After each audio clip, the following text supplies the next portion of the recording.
Президент США Джозеф Байден заявил, что его страна никогда не признает аннексию украинского полуострова Крыма. Россия и США вместе с Украиной будут противостоять агрессивным действиям РФ. Вот что он сказал, предлагаю послушать его цитату.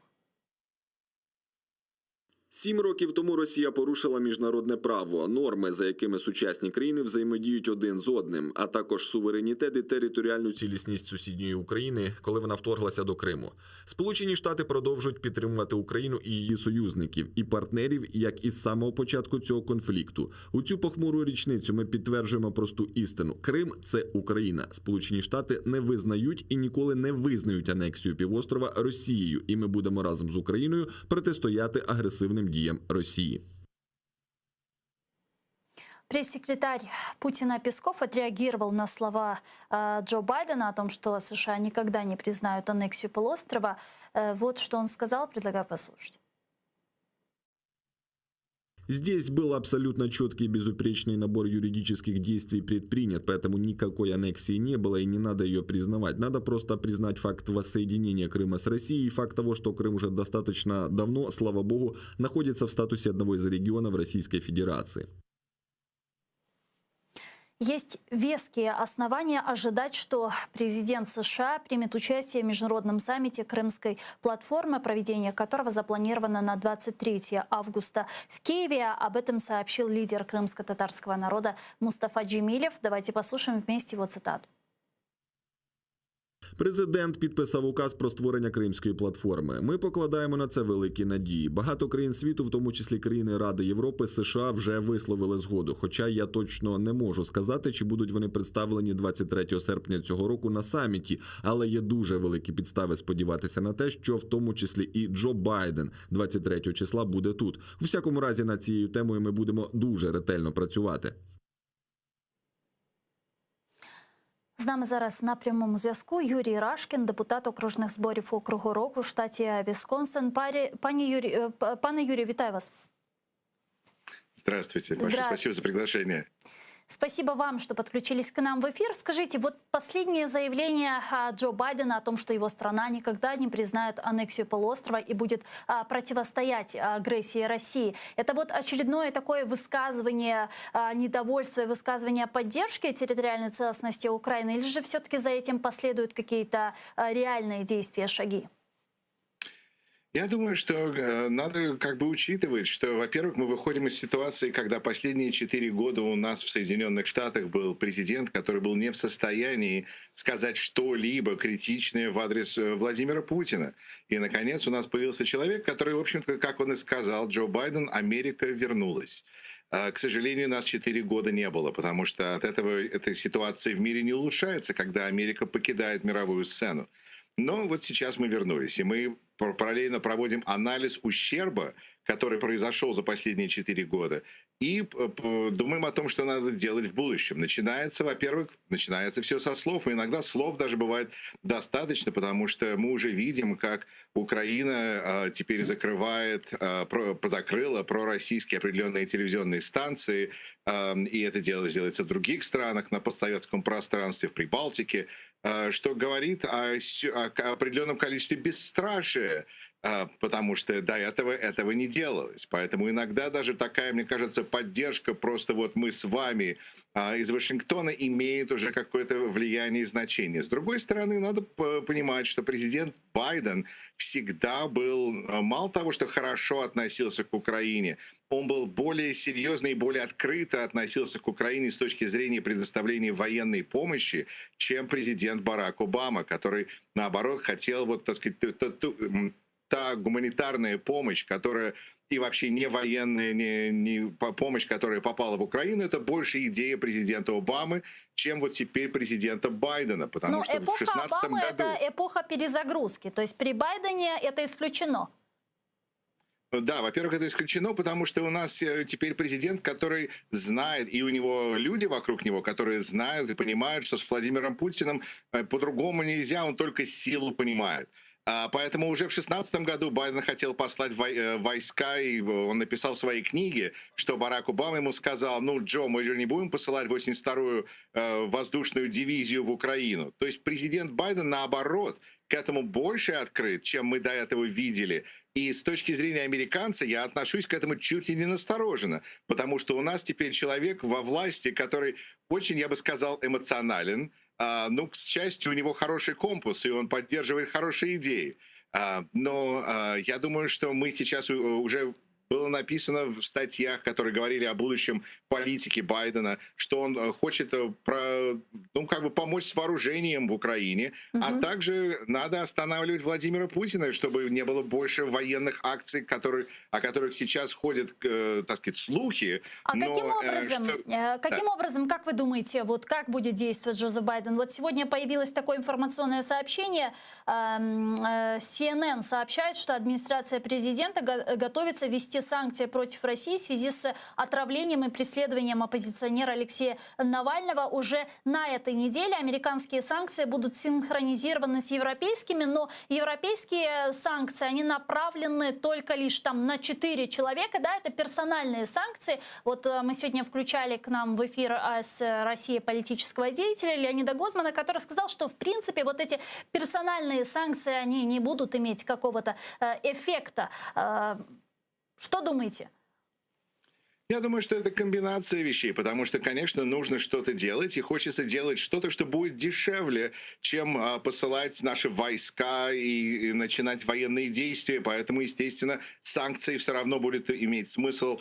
Но санкции работают вместе с чем-то. Многое зависит от того, что люди в Украине сделают. Многое зависит от того, что люди в России будут делать, потому что мы уже видим то, что Россия меньше занимается сейчас соседями, потому что у них свои собственные проблемы, которыми им надо заниматься, потому что у них народ начинает роптать, потому что страна уходит в какую-то бездну потихоньку.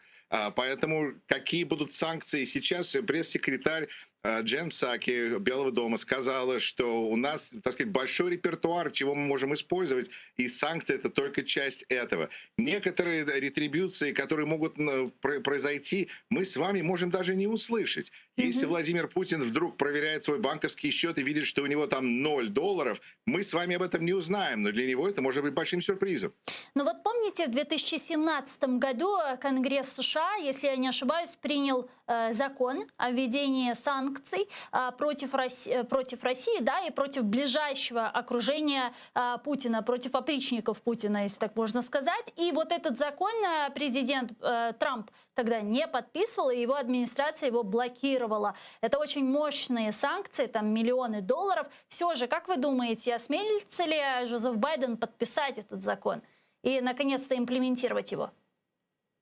Я думаю, что, опять же, мы просто понимаем, надо понимать, что у нас был 4 года президент, который, несмотря на то, что обе палаты Конгресса были настроены на то, чтобы защитить нашу страну от последствий российского вмешательства даже в наши выборы в 2016 году.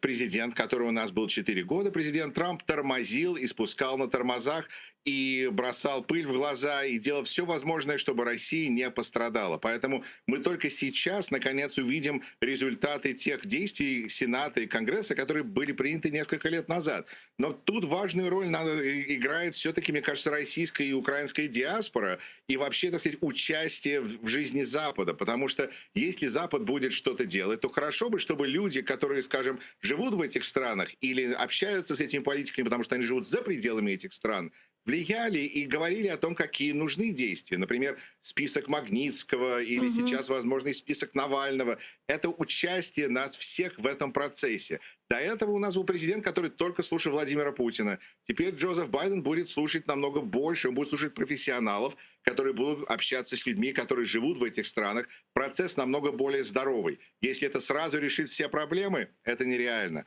Но мы, по крайней мере, Америка вернулась. Это меня очень ободряет, и я надеюсь, это ободряет ваших зрителей и слушателей. Вот что я хотела еще у вас спросить. Как вы думаете, почему все еще не состоялся телефонный разговор нашего президента Владимира Зеленского с президентом США Джо Байденом? Хотя в офисе президента у нас сообщали, что такой телефонный разговор должен состояться в ближайшее время, однако все еще его нет. Даже уже агрессор, да, Путин поговорил с Байденом по телефону, а вот у нас пока что такого телефонного разговора нет. Почему?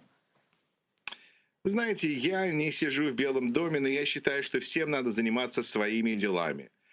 Мы знаем, что администрация Байдена настроена очень хорошо к Украине, которой при этом надо заниматься своей собственной коррупцией и улучшать собственную ситуацию, потому что кто хочет помогать людям, которые не помогают сами себе?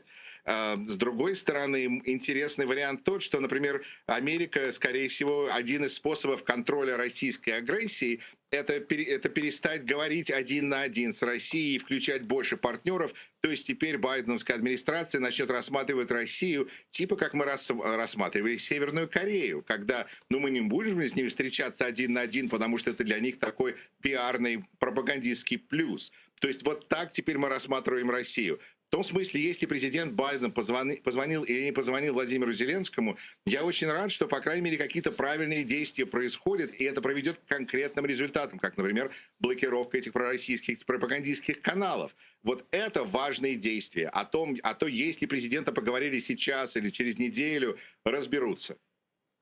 Давайте вот еще какой вопрос с вами обсудим. Наверняка «Северный поток-2» для администрации Джо Байдена не останется в периферии. Вот сегодня появилось такое информационное сообщение. Германия может столкнуться с требованием компенсации, если откажется от завершения строительства газопровода «Северный поток-2». Такое мнение высказала министр охраны окружающей среды и ядерной безопасности ФРГ. Давайте ее послушаем. Посли ЄС дали зелене світло першому в історії списку за новим режимом санкцій ЄС щодо захисту прав людини. Ймовірно, у ньому 4 особи з Росії відповідальні за ув'язнення Навального. Він буде опублікований в офіційному журналі ЄС завтра. Німеччина не може відразу відмовитися від використання вугілля, атомної енергетики і газу. В цьому і наступному десятилітті нам, як і раніше, знадобиться природний газ. Насколько вот ныне существующие санкции Соединенных Штатов против компаний, причастных к строительству «Северного потока-2», эффективны, и они делают невозможным завершение его строительства? Надо просто учитывать, что Байден сказал уже несколько лет, что он против этой, что это плохая сделка, что он против нее. И мне кажется, это услышали, например, в Берлине, потому что они понимают, что теперь 4 года у них будет в Вашингтоне человек, который вот к этой идее относится очень плохо. Но, с другой стороны, это человек, с которым надо иметь хорошие отношения, потому что, во-первых, это президент Соединенных Штатов, а во-вторых, это представитель демократии, не обязательно в этом порядке. Потому что мы видим, что демократии, в принципе, находят общий язык, а диктатуры, так сказать, находят друг с другом общий язык. Поэтому тут была интересная статья в «Шпигеле», написанная главой Мюнхенской конференции по безопасности, где обсуждалось, что же теперь делать Германии в этой ситуации.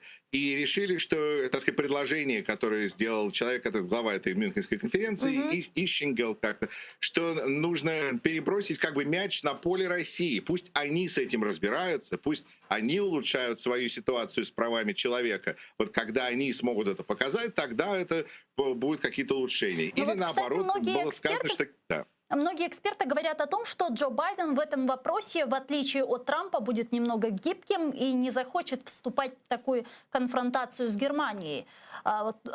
Может ли быть такое? Все может быть, но гибкость — это намного более качество, которое мы связываем с политиком, который 50 лет занимается политикой, чем прямолинейность, которую мы видим у человека, который не понимает, что происходит.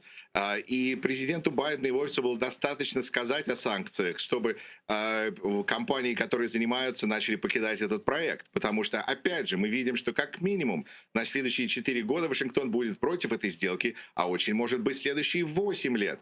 Поэтому какой смысл в такой работе, когда видно, что это, так сказать, важный участник, не участника, на мировой сцене будет против, а тут даже и санкции иногда не нужны, одного слова достаточно.